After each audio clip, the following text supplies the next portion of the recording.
মানুষ যদি যায় আর এক মানুষ ফিরতে পারবে না। এই জায়গাটাতে একটা খাটিয়া যাওয়া আসার মতো পরিবেশ নেই, পরিস্থিতি নেই। বিচার সালিশ হয় দুই জনই দুই দিকে চলে গেল, টাকা পয়সা খেয়ে দেয়া।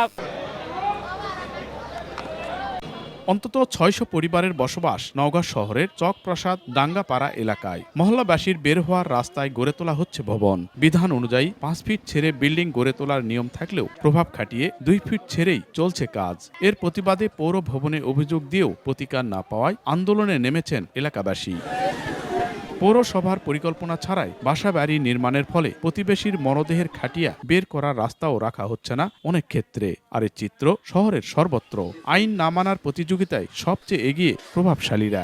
পৌর বিধান অনুযায়ী ৩ ফুট ৩ ইঞ্চি ন্যূনতম ছাড়ার বিধান থাকলেও শহরের বসতবাড়ি নির্মাণ করার ক্ষেত্রে এই আইন মানার কোনো তোয়াক্কাই করা হচ্ছে না। ফলে একদিকে ভুক্তভোগীরা পথ চলাচল করতে বিড়ম্বনার শিকার হচ্ছে, অন্যদিকে এই আইনের যথাযথ প্রয়োগ দাবি করছেন তারা। এখন জন্ম সনদ দিয়ে খোলো বিকাশ স্টুডেন্ট অ্যাকাউন্ট। নিজের বিকাশ নিজে কর। এক মানুষ যদি যায় আর এক মানুষ ফিরতে পারবে না।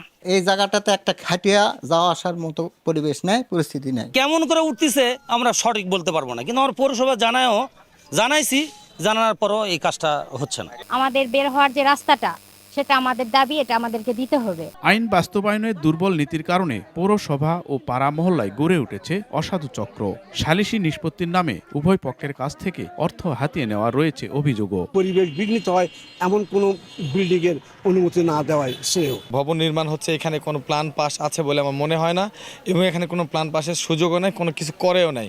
এইখানে পৌরসভা প্রভাবশালীরা আইন মানছে না, ফলে আধুনিক পৌরসভা গড়ে তোলা বাধাগ্রস্ত হচ্ছে বলে দাবি পৌর মেয়রের। আইনকে তারা একটু ড্যামেজ করতে পারলে তাদের একটা ক্রেডিট মনে করে, আর সে কারণেই আমরা বারবার বাধাগ্রস্ত হচ্ছি। চলতি বছর পৌর এলাকায় ভবন নির্মাণে ৪১৮টি প্ল্যান পাশ করা হয়েছে, আর ভবন নির্মাণে অভিযোগ রয়েছে ৮২০টি। ৯টি ওয়ার্ড ও ৫৬টি মহল্লার নওগাঁ পৌরসভার বাসিন্দা প্রায় ৩.৫ লাখ।